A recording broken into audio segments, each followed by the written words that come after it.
Good morning, everyone. Chodesh Tov. We are up to Perek Bey's Mishna Gimel.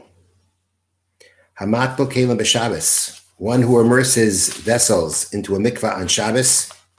Shegeg, if he did it unintentionally, meaning he forgot it was Shabbos. Yishtamesh b'hem, he may use them. Mazid, if he did it intentionally, although he knew it was Shabbos, he still was table those utensils. Yishtamesh b'hem, he may not use them. Our case in the Mishnah here is that these vessels became tamei, they became impure, and you're immersing them in a mikvah to make them pure again. That is not permitted to be done on Shabbos. It's a rabbinic decree because it resembles fixing the vessel. The vessel could not have been used for people who want their produce, or rather putting it into the vessels to remain pure.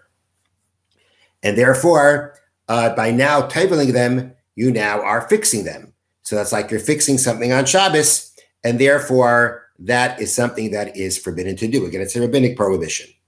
And in this case, we say, as we had previously in yesterday's Mishnah, if you did it unintentionally, that means that you forgot that it was Shabbos. You can use it on that day itself. If you did it intentionally, then you may not use it. Then you may not use it. You may not use them. The Gemara says that this penalty that the Rabbanan said that if you actually even did it if you did it intentionally, you cannot use it, is only talking about where you have other utensils that you can use. But if you didn't have any other utensils to use other than this one, then even though you did it intentionally, the sages do not impose a penalty on you not to use it. And that's because if you have no vessels, you won't be able to enjoy Shabbos. And therefore, although you transgress that prohibition of titling them, nonetheless, the penalty was not imposed in a situation where you have nothing else to use for that Shabbos. Okay, so that's the first case of the Mishnah. Next case, Hama Aser, one who separates Trimas or Maisris on Shabbos, V'mavashal b'Shabbos, anyone who either ties or cooks on Shabbos. Shoygeg, if it was done unintentionally, Yoichal, you may eat it. Meiz, but intentionally, Lo Yoichal, then you may not eat it. So what's the case? Let's go through each case. Here you have a situation where you're taking off meiser. You're tithing, taking off truma, taking off meiser from the produce. You are fixing this produce. Until now, you couldn't eat it. Now you could eat it. And therefore, again, it is considered, it's a rabbinic prohibition to do anything that is considered like fixing. And therefore, you're not allowed to do that on Shabbos. It's a rabbinic prohibition. Mavashal, understandably, is cooking. Cooking is a Torah prohibition. So the Mishnah says that if you did it shoygeg, if you did it unintentionally, yoichal, you can eat it. There's no penalty if you forgot it was Shabbos.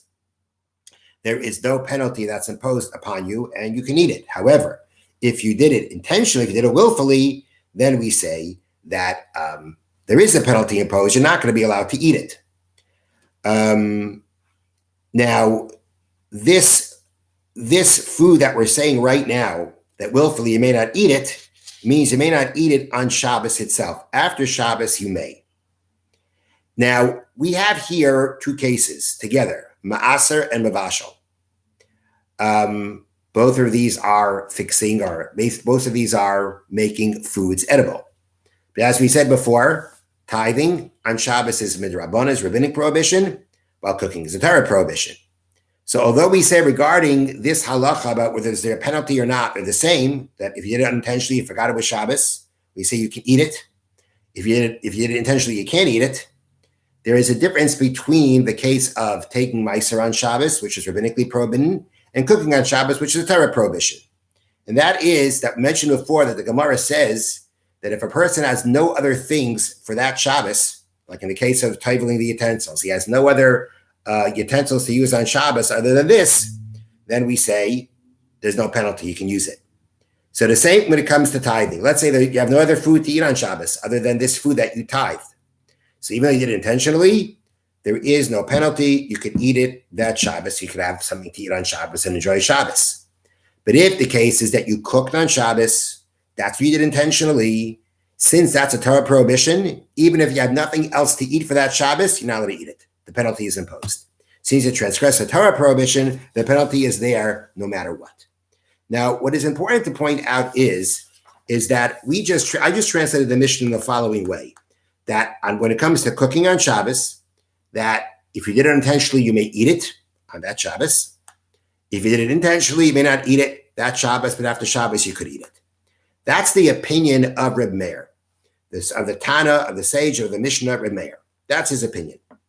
But the opinion of Rabbi Yehuda is different.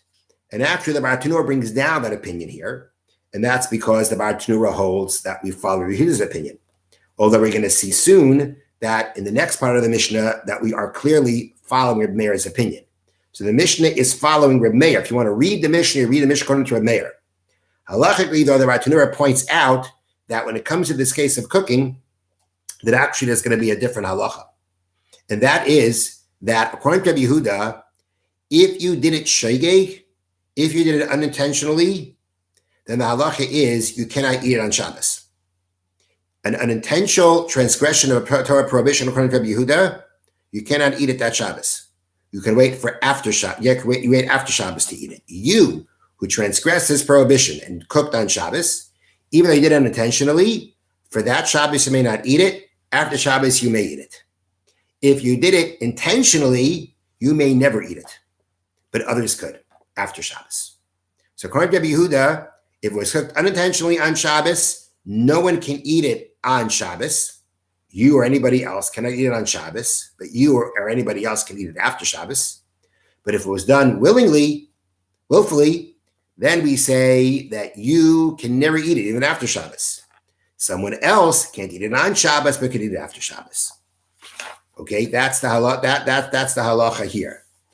Next case, Hanoiter b'Shabbos. You planted something on Shabbos. Planted.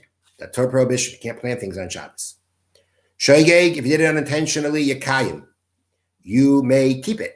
You don't have to uproot it. Mazid, if you did it intentionally, Yakar, you have to uproot it, of course, after Shabbos. Can't do it on Shabbos. That's also Torah prohibition. But here again, we have a penalty where we say that you transgress the Torah prohibition, but when you do it shogeg, when you did it unintentionally, Yakayim. You can leave it there. There's no obligation to uproot. Mazid, if you did it intentionally, Yakar, you have to uproot it after Shabbos. Here is where we see the Mishnah following Reb Meir, because according to Rabbi Yehuda's opinion, even if you did it unintentionally, you should have to uproot it. According to Rabbi Yehuda, you transgress Torah prohibition, you don't get away from the penalty. And therefore, in this case, the penalty would be uprooting, and that's it, you uproot it. So according to Rabbi Yehuda, even shogeg here in the case of uprooting it, before in the case of cooking, we could say just don't eat it for Shabbos, eat it after Shabbos by shogeg. But here, you have to have a penalty, even for shogeg, according to Rabbi Yehuda. And therefore, according to Rabbi Yehuda, even by shogeg here, you'd be uprooting the tree. And therefore, the fact that the Mishnah says Yikayim, that when you're done unintentionally, again, you forgot it was Shabbos, Yikayim, that you're allowed to leave it there, that's clear the Mishnah is following Reb Meir's opinion. And therefore, in the previous part of the Mishnah, like cooking, you translate the Mishnah according to Reb Meir, but according to Rabbi Yehuda, where the Bartanura holds, the halacha is like, the halacha would be different. The Mishnah concludes about Shvias, that's what we're talking about Shemitah, not Shabbos, Shemitah. You planted a tree on Shemitah, Torah prohibition to plant a tree on Shemitah. Bein shogeg b'mezid yakar. The Tana here says, whether you did it intentionally or unintentionally, forgot it was Shemitah, yakar, you have to uproot it. When it comes to the prohibition of planting on Shemitah, the Chachamim made no distinction. They imposed a penalty, whether you did it intentionally or unintentionally. Why is that? And the reason is because when it came to Shemitah, people typically were not very observant, or they were not very observant to the laws of Shemitah, because it came every 7 years. It was very hard, and therefore people really didn't observe it well. And therefore, the sages were afraid that if, even unintentionally, we allow you to keep the tree that you planted, then people would plant it intentionally and say, oh, when I planted, I forgot it was Shemitah. And that's because, again, people are lax when it comes to Shemitah. Therefore, we were concerned that if we allow a tree planted on Shemitah, even intentionally, to remain, that it can make problems. People will either, again, play shtick and say that what they planted intentionally was unintentional, or again, because of the laxity, people may just think that you could, if we let you keep the tree, people may think you could plant trees on Shemitah. Therefore, when it came to planting on Shemitah, no matter how it happened, intentionally, unintentionally, you have to uproot it. Shabbos is a different story. People are typically very observant of Shabbos. They're very careful with the laws of Shabbos. And therefore, we're not afraid that when you plant it on Shabbos, that if we let you keep it, people start playing shtick. And they'll start saying they'll plant it intentionally, say, no, it was unintentional. On Shabbos, we're not concerned about that. People typically are observant of Shabbos. And they know enough not to do it, and they won't do it. Shemitah, on the other hand, was more of a concern that if we allow you to keep the tree, that can cause problems of people actually planting trees on Shemitah itself. Okay. Sefer HaMitzvot. Mitzvahs leisah shalasais avav midas of mishkalis. Prohibition against do any kind of wrongdoing when it comes to measures and weights. Shenemar, as it says, leisasu aval, you shall not do wrong. B'mishpat, in judgment. B'mida, you shall not do wrong in judgment. B'mida, in measure. B'mishkal, in weight. Uv'masura, or in masura, which we'll see soon what that means. The Darshu Chazal, our sages, interpreted the pasuk to mean this way. When it says, do not do wrong by mishpat and judging, the mishpat amidis. This is talking about the standard, the system of standards of weights. That means you keep the system of standards for weights and measures. B'mida v'mishkal, measure and weight. The Torah says, don't do wrong in that. Shlo yachsam and amida ayamishkal. A person should not be lacking when it comes to the measure or the weight from that which the people of that country agreed upon. People agreed upon this is a certain weight and this is a certain measure that you have to keep that. And so to not to trick someone when it comes to measuring land. And the word masura is coming to teach us. The Torah was particular, even on a small measure like masura. A masura is 1/36 of a lug. A lug is a liquid measure, 1/36. It's a very small amount. But the Torah mentioned this specific measure to say that even this small amount, you cannot do wrongdoing with it. It has to be honest. You can't cheat anybody. Misha avar al zeh, a person transgresses this. Bittul mitzvah saseh, he has disobeyed a positive commandment that we have of shal meizne tzedek v'hin tzedek yelachem. It says you should have proper scales and proper measures. But avar, that's a commandment to have. That's a positive commandment to have the honest measures. But avar al zeh, and then you also, if you don't have the proper measures, you're transgressing the prohibition we just made. Even if you gave to a non-Jew a measure or a weight that was lacking, again, your scales were not honest. You transgressed this prohibition. You have to return what you cheated. You're not allowed to trick a guy when it comes to counting. Basically, you're giving him a large amount. You made up a certain amount. You give him this large amount. You know he's not going to bother counting it, and you give him less than what you're supposed to. You're not allowed to do that. That is included in all who do these kind of dishonesty in measurements and in weights is an abomination to Hashem. In a situation where a rabbinical court has the power, they're obligated to appoint officers to go around the stores, and to check, to make rounds and to check that all the scales and the weights and the measurements are honest, and to establish market prices. If somebody finds that his weights or scales are off, if need be, you can take them away from him and to penalize him for it with a fine. And someone who charges above the going price,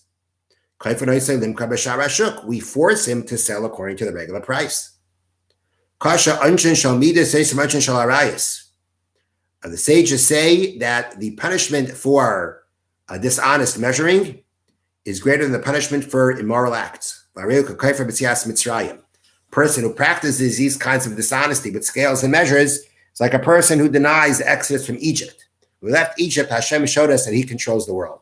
There's certain things that we do from temptation, out of impulse, But when you talk about measurements and scales and cheating, that's calculated. And if it's already calculated, then already we say to you, you're already calculating, you're kind of enough in control to calculate these things. You should be realizing and you should be remembering that Hashem took us out of Egypt. He runs the world and there's no reason to cheat. This applies in all places at all times, both by men and by women. Have a wonderful day. Chodesh Tov, and all the best.